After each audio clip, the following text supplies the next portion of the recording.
Y a esta hora se encuentra ya con nosotros el doctor Eduardo Daniel Crespo Cuesta. Él es experto en Derecho Internacional, catedrático de la Universidad San Francisco de Quito. Doctor Crespo, muy buenas noches. Gracias por acompañarnos. Pues nos gustaría tener sus primeras lecturas sobre este impasse que se ha podido visibilizar a través de las redes sociales entre los gobernantes de Argentina y Ecuador, Fernández y Guillermo Lasso.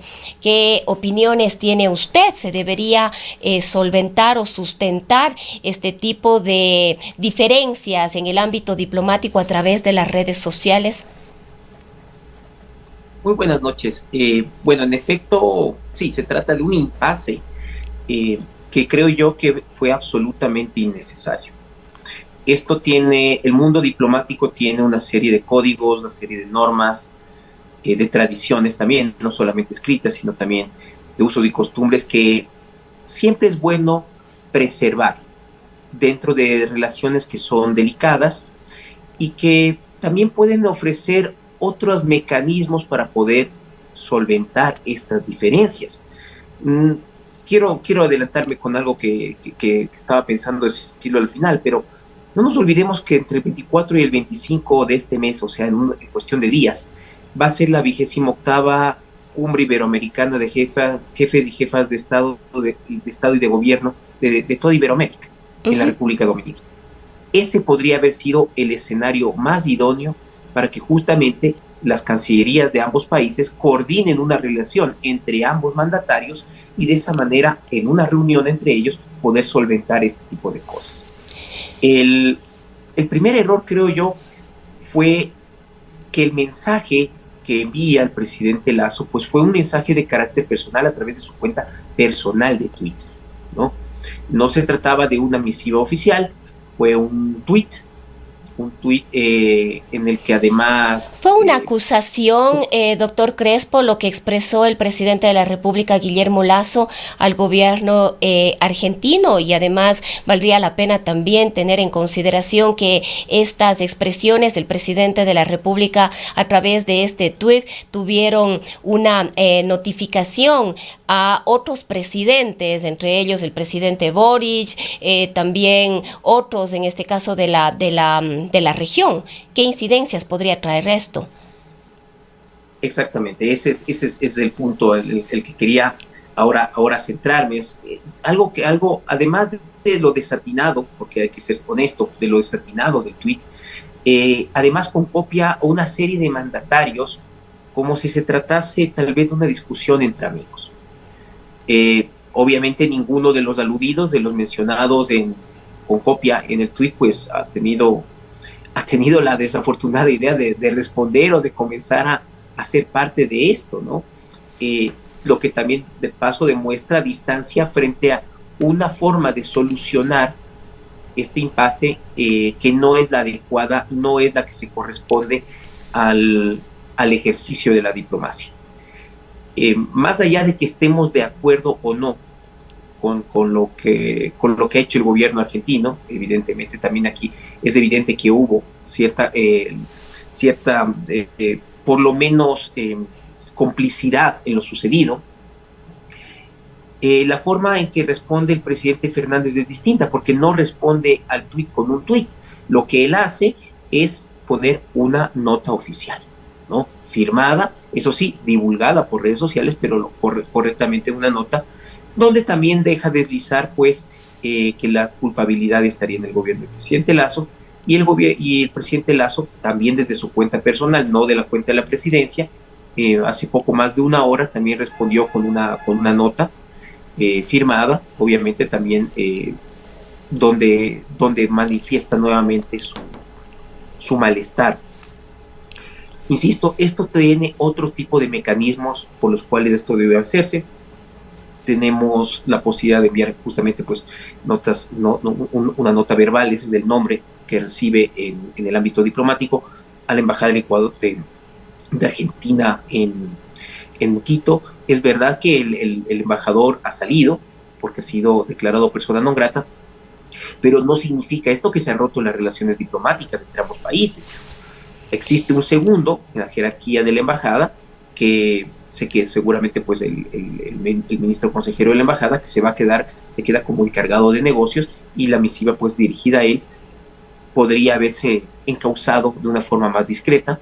Insisto, teníamos toda la posibilidad de llevar esto al más alto nivel y de la forma adecuada en el contexto de la cumbre iberoamericana que se va a realizar.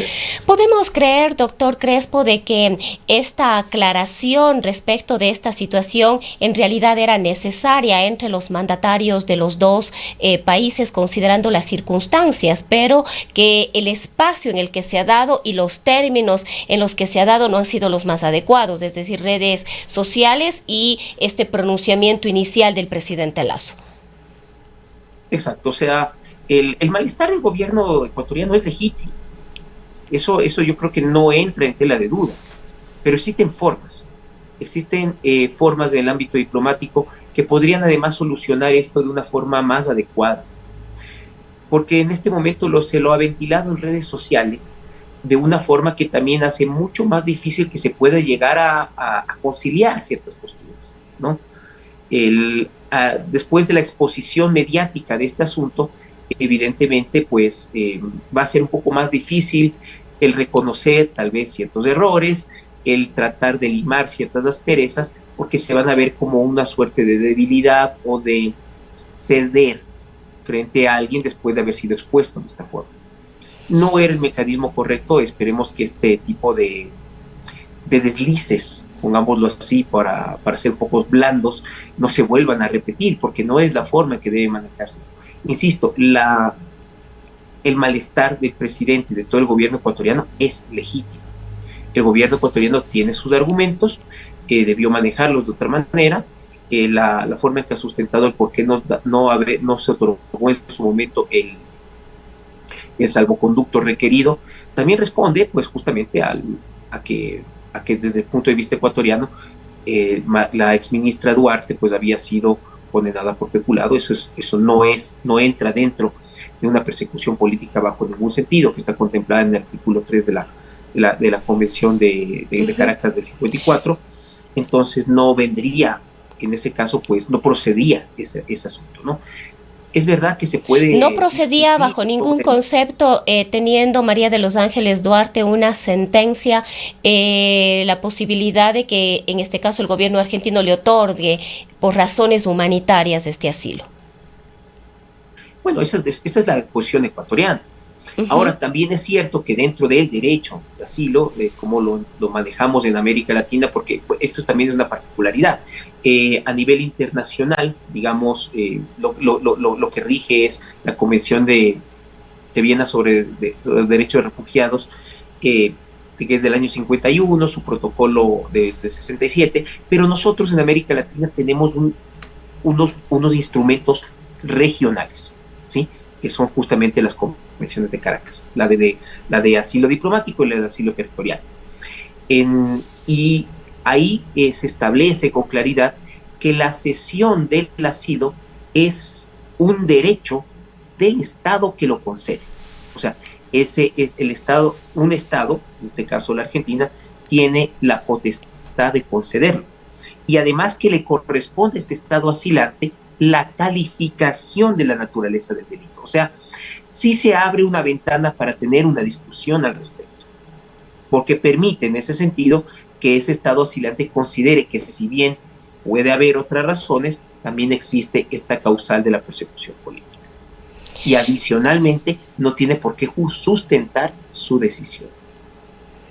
Ahora, doctor Crespo, quizás ya yendo a otros detalles de la situación de María de los Ángeles Duarte dentro de la Embajada Argentina en Quito, el presidente Fernández dice claramente que ella en territorio argentino, y esto es la embajada, aunque esté ubicada aquí en la ciudad de Quito, María de los Ángeles Duarte era libre y que el gobierno argentino no tenía ninguna responsabilidad de custodiar su movilidad y que cualquier cosa que haya pasado en ese sentido es responsabilidad exclusiva del gobierno ecuatoriano.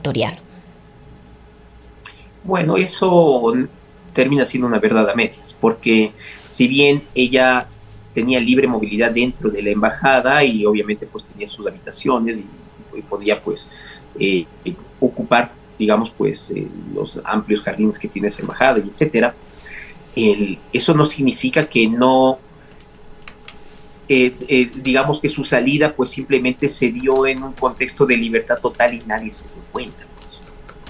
O sea, el hecho de abandonar la embajada, tomando en cuenta que había, bueno, hubo todo este evento en torno al patrullero y el pedido de sacar el patrullero, es evidente que el gobierno argentino, que el personal de la embajada argentina en Quito sabía muy bien que la embajada había un patrullero vigilándola, sabía muy bien que ese patrullero también respondía a la situación de la exministra Duarte, y la exministra Duarte no, no abandona pues simplemente el lugar donde ha estado por más de 2 años sin más y sin que nadie se entere.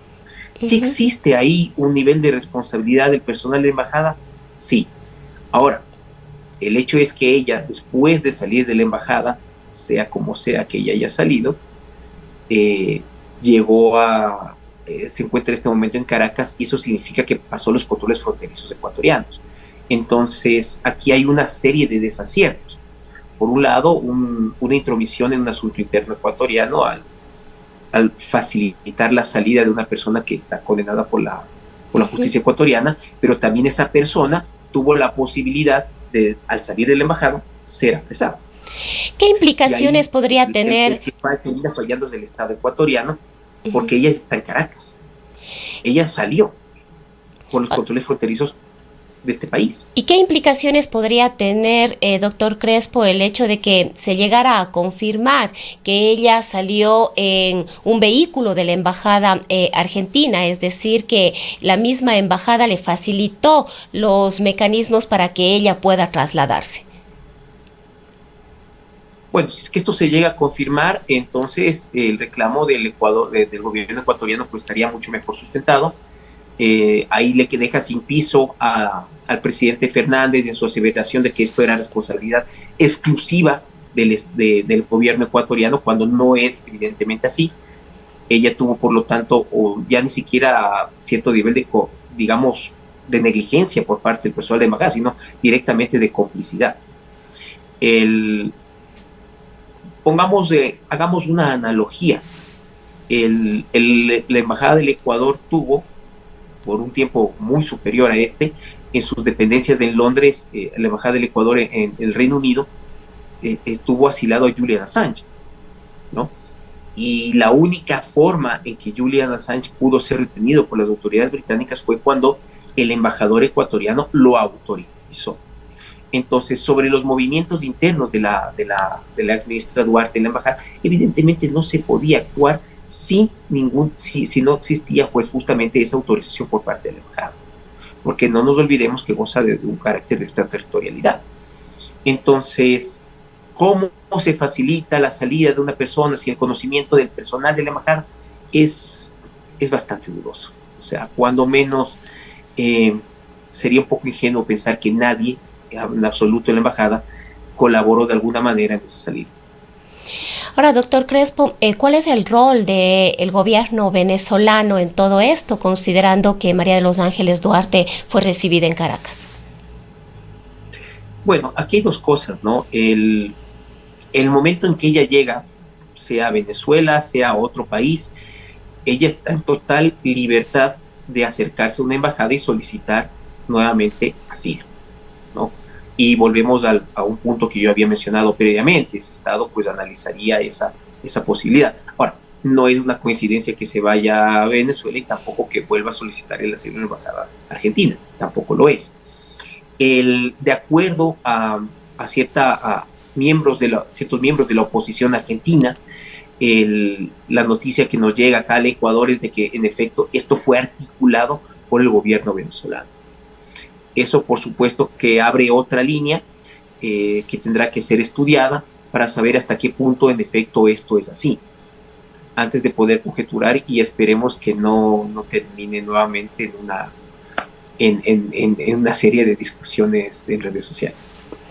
Y bueno, quizás para ir cerrando este diálogo, doctor Crespo, ¿cuáles son las salidas para recuperar quizás estas relaciones, estas buenas relaciones diplomáticas entre los dos países, Argentina y Ecuador?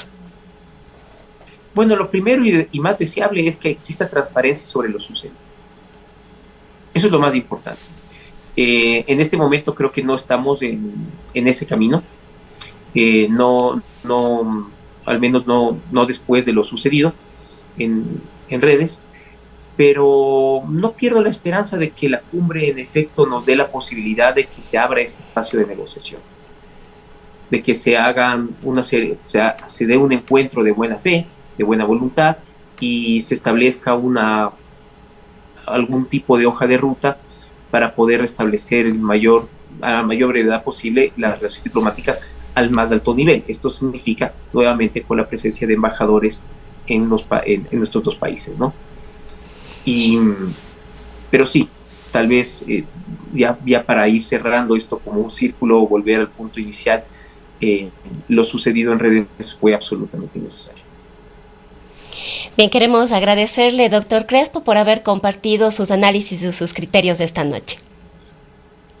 Muchas gracias y hasta la próxima. Ha sido el doctor Eduardo Crespo Cuesta, experto en Derecho Internacional, catedrático de la Universidad San Francisco de Quito. Son las 19.